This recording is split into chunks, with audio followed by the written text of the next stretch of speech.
On va prendre du bleu Outremer, un petit peu de terre de sienne, du blanc. Mais là, on va avoir des couleurs un peu plus soutenues pour justement donner de la profondeur au tableau.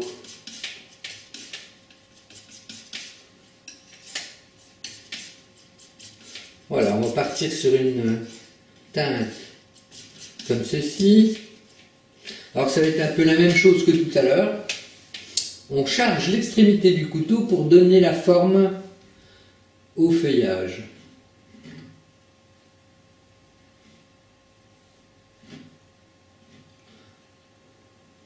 Alors c'est la partie un petit peu laborieuse du tableau, mais bon, bah, on n'a pas le choix. Hein.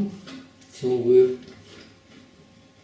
obtenir l'effet désiré, il faut découper l'extrémité comme ça. Et vous chargez, vous n'hésitez pas à charger souvent. Bon, puis à l'intérieur, c'est du remplissage pour l'instant.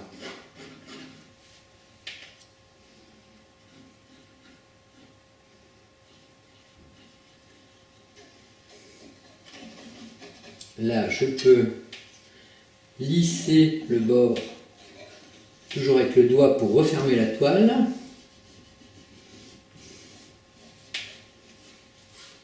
Comme ceci.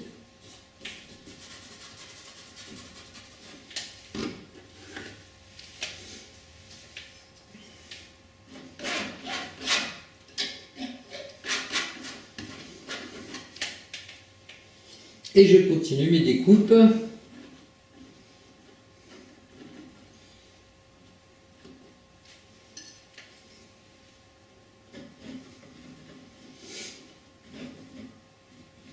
Que ça fasse bien irrégulier.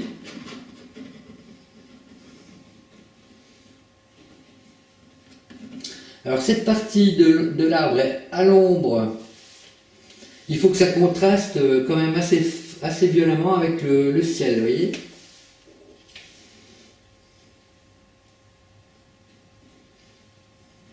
Je fais pivoter mon poignet.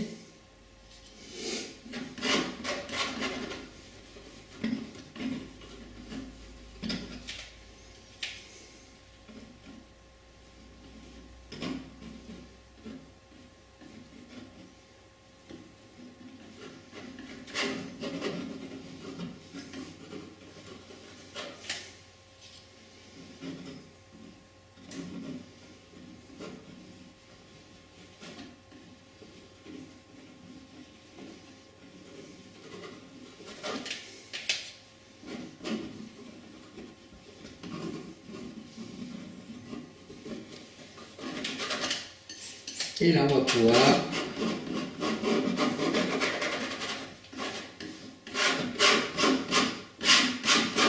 remplir.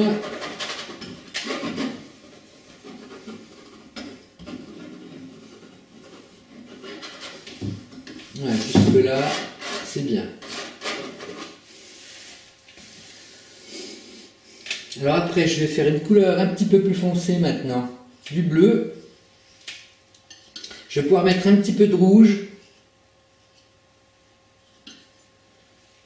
avec de la terre de sienne.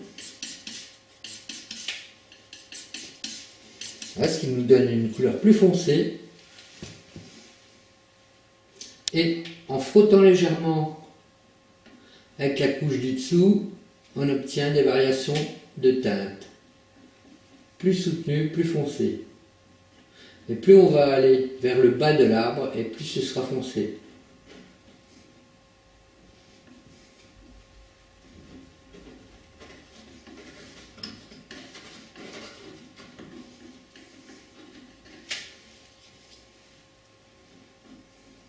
Des petites touches, de manière à laisser apparaître encore la sous-couche que l'on vient d'appliquer précédemment.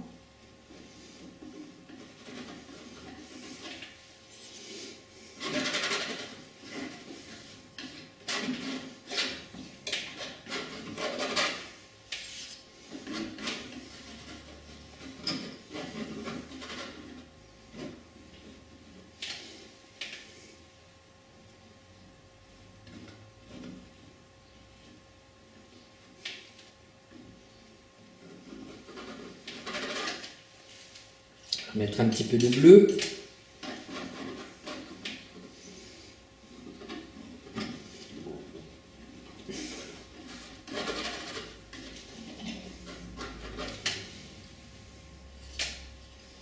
Bleu, terre de sienne, un petit peu de rouge, un peu de blanc pour pas que ce soit trop violent non plus, hein. Faut être un petit peu modéré parce que l'avant-plan, ce sera ici, hein, l'avant-plan où les couleurs seront les plus fortes.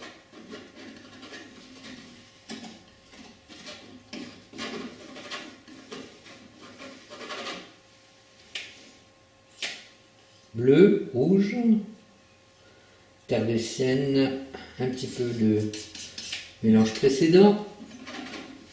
On va atteindre la base de l'arbre.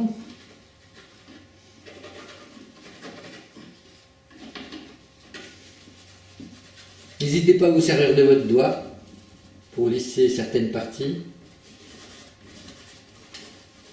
Hein?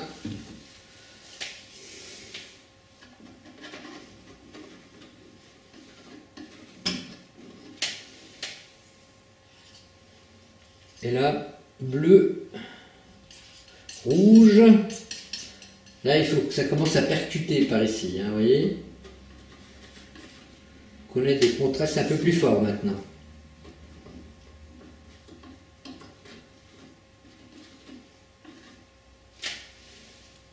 Bleu, rouge. On peut même mettre un petit peu plus de matière, hein, maintenant. Là, il faut que ça tranche nettement. Bon, vous voyez, on voit apparaître la troisième dimension de cet arbre.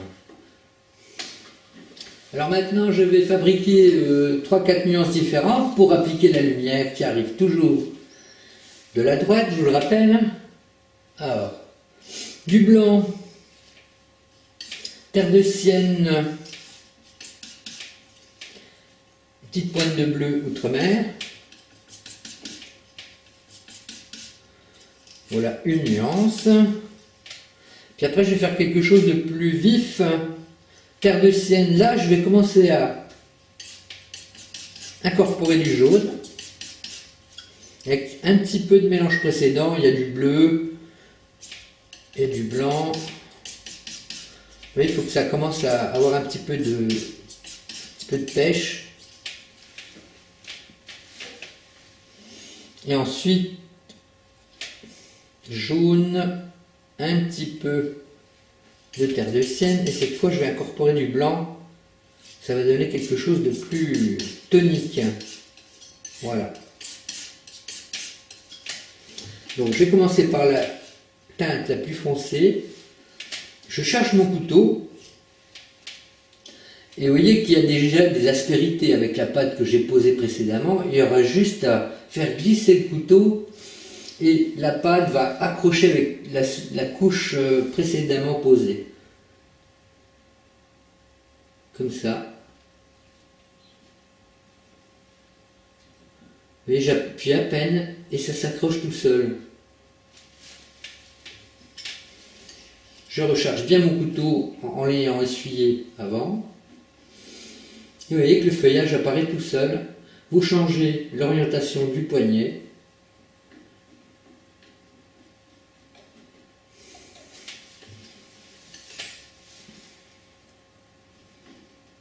Quelques touches par-ci par-là. Je ne vais pas trop au côté gauche, hein, parce que la lumière arrive de la droite. Vous voyez que le feuillage apparaît. Je vais prendre la deuxième couleur. Je fais un peu la même chose en frottant le couteau légèrement, en changeant l'orientation de mon poignet.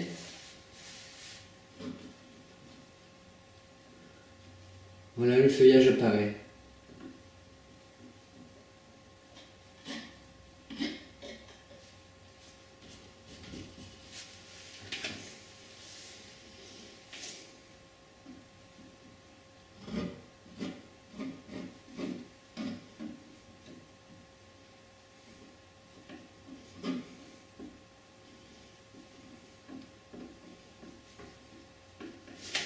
Et la dernière couleur, la plus vive.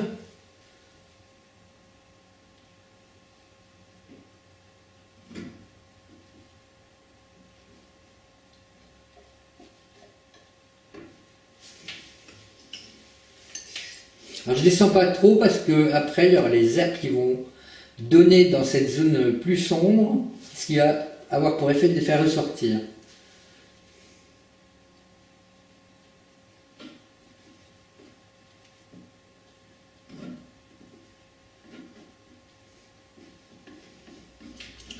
Je vais corriger la partie de l'arbre ici, je trouve que ça fait trop linéaire, donc je vais avancer un petit peu par là.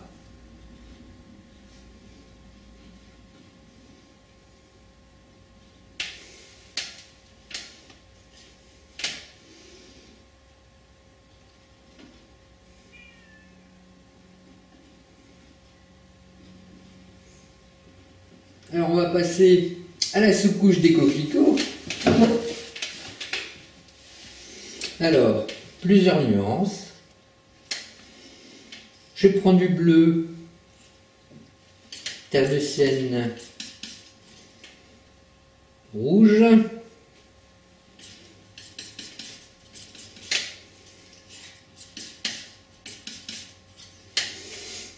Terre de sienne, un petit peu du mélange précédent. Petite pointe de bleu, petite pointe de rouge, mais moins que précédemment.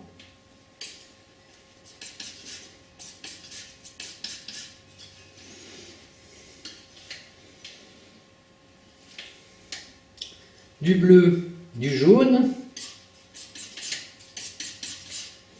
Un petit peu de terre de sienne quand même. Ça fait un peu acide comme couleur. Voilà. Donc là, on va poser la sous-couche. On va donner des coups comme ça de bas en haut pour donner le sens aux herbes.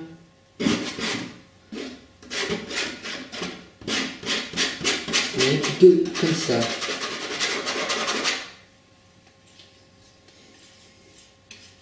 Je fais des petits bourrelets sur mon couteau pour faire monter les herbes ici, vous voyez. Voilà, comme ça. Après, je vais gratter pour donner la sensation d'herbe qui monte. Voilà. Et ensuite, je peux combler avec les différentes teintes.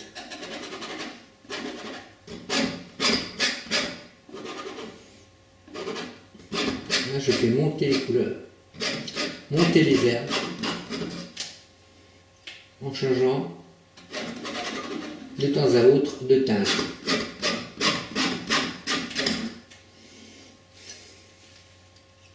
Je vais faire une teinte un peu plus claire, avec du blanc et de la terre de sienne. Et je vais aller rentrer dans cet arbre que j'ai posé tout à l'heure. Vous voyez le contraste entre les herbes et la base de l'arbre. Et je griffe pour faire grimper les herbes vers le haut.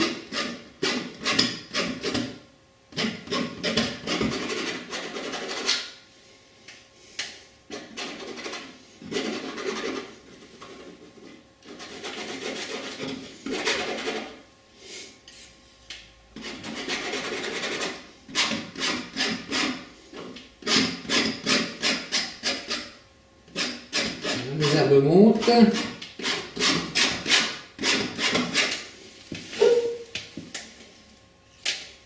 Je fais d'autres nuances. Je prends par exemple un peu de jaune, un peu de terre de sienne, un peu de blanc.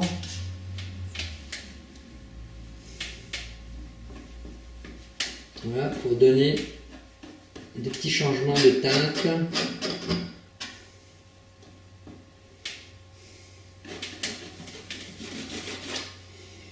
Il s'agit de masquer toute la partie claire ici en bas de la toile.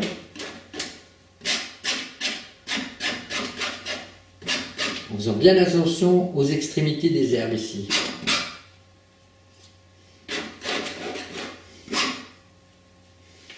Alors je vais faire des endroits un peu plus bleutés pour refroidir et assombrir certaines portions de la toile.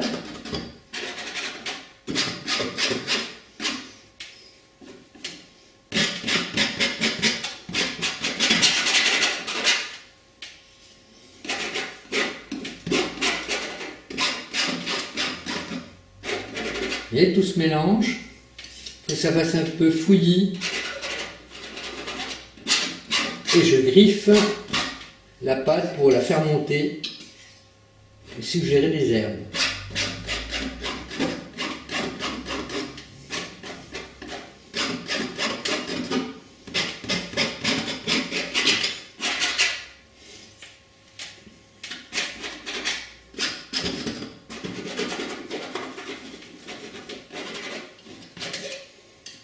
Je change de teinte.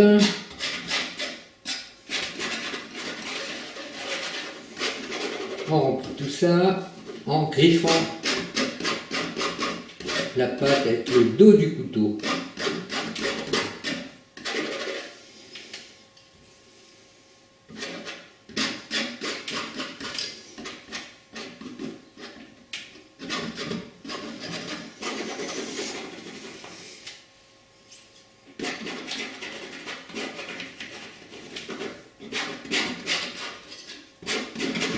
Et toutes ces nuances différentes qui forment la sous-couche.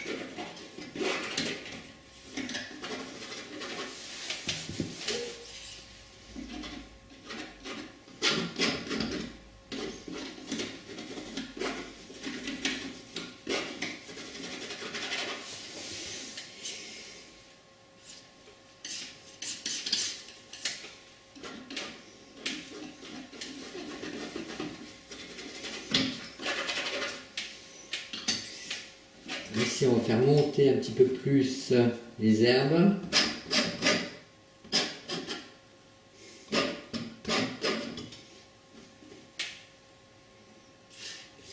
Et avec des petits bourrelets, on va matérialiser ces herbes qui montent.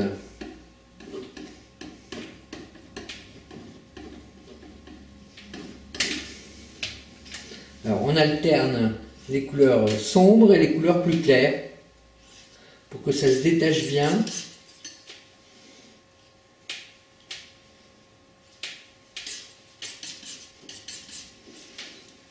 Donc, je vais faire un peu plus foncé. Alors maintenant que la sous-couche est appliquée, on peut se contenter de frotter pour que la pâte adhère.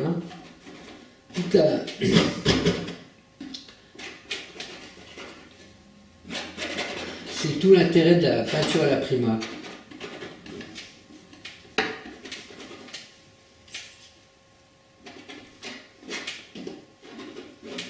Voilà, je mets des zones un petit peu aléatoirement, avec des couleurs différentes.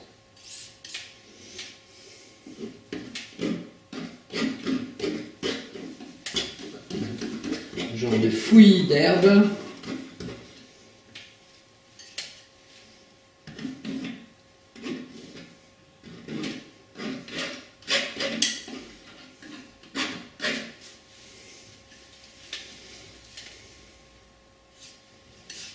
Une couleur encore un peu plus claire avec du blanc, du jaune et un petit peu de terre de ciel. Vous allez voir, ça va bien s'éclaircir maintenant.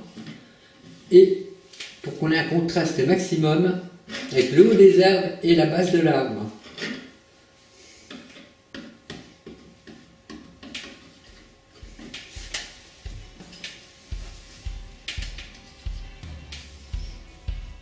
petit peu ici aussi.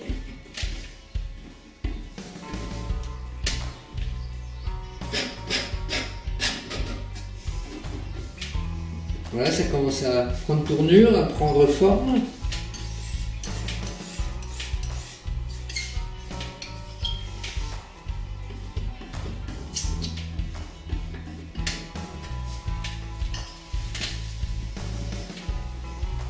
On joue avec la lumière, les ombres et la lumière, selon à l'endroit où le soleil frappe, c'est-à-dire de la droite là ici. Hein. Là on n'hésite pas à contraster un maximum. La lumière arrivant comme ça, on va délimiter une zone plus sombre par ici.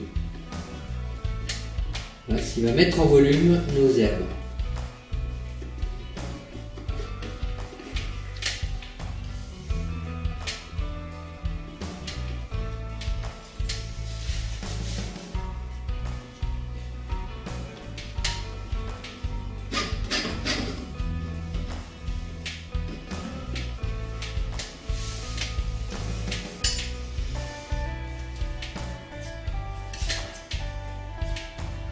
Je vais utiliser plus fréquemment le jaune maintenant pour les avant-plans, pour avoir des belles herbes bien contrastées.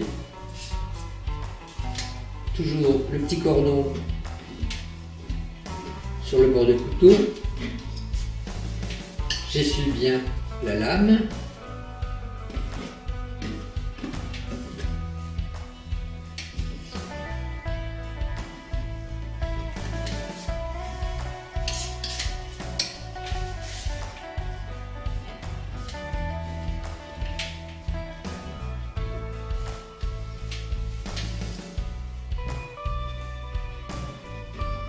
Tous ces contrastes qu'on apporte avec la couleur plus claire et le mélange bleu et rouge.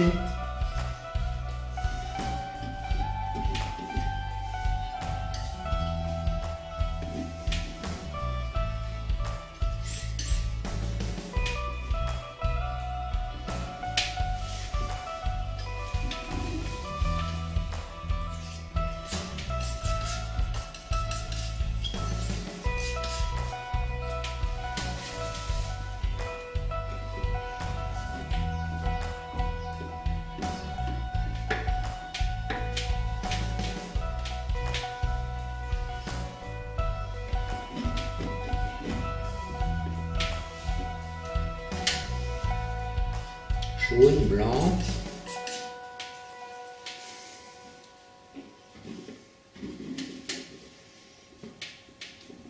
Voilà.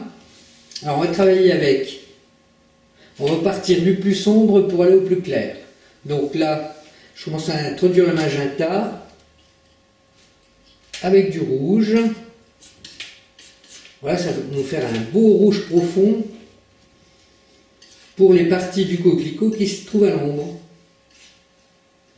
Alors, avec la pointe du couteau, vous voyez l'épaisseur que je mets, et je vais sculpter des coquelicots avec la pointe du couteau comme ça.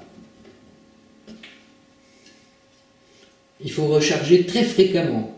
Donc là, on pose déjà la couleur la plus sombre. J'essuie fréquemment le couteau.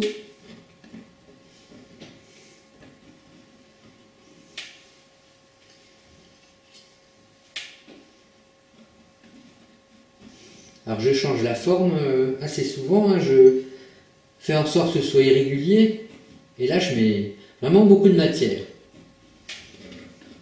Alors je fais attention à ce que ce soit pas trop régulier. Hein.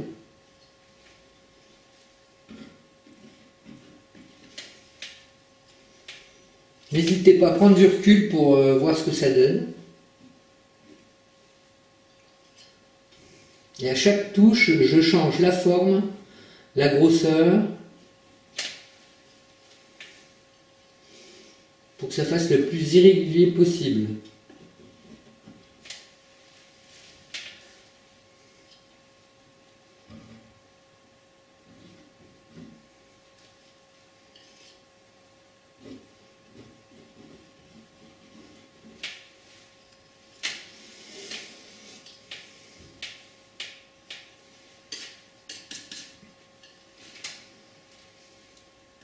Il ne faut pas hésiter à les regrouper par endroits, hein.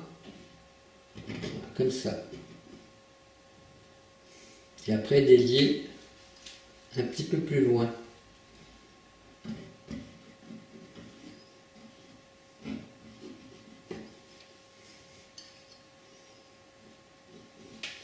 On prend du recul.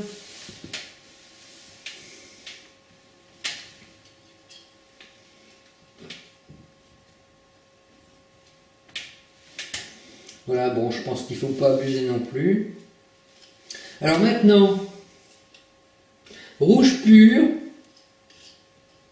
On va donner quelques touches de rouge pur côté droit des coquelicots pour leur donner du volume.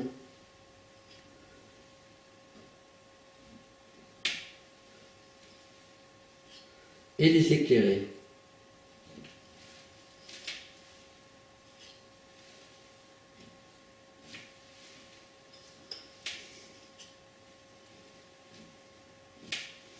Alors ne le faites pas à chaque coquelicot non plus.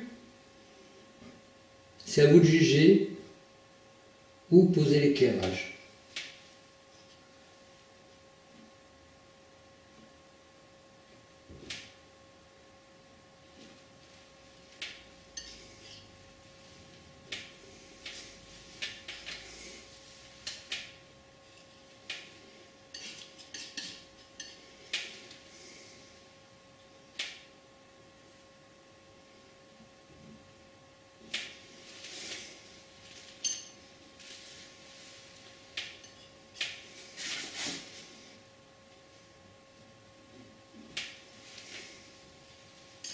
Voilà, et on va terminer en mettant du jaune dans ce rouge. Pourquoi du jaune? Parce que si vous mettez du blanc, ça va faire rose et ça va manquer de punch. La couleur va manquer de punch. Hein. Donc du rouge et du jaune, pas de blanc.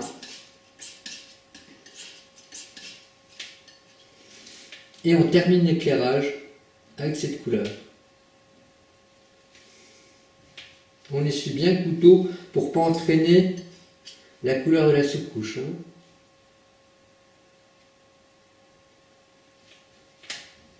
Voilà, quelques touches seulement, c'est pas la peine de trop en mettre.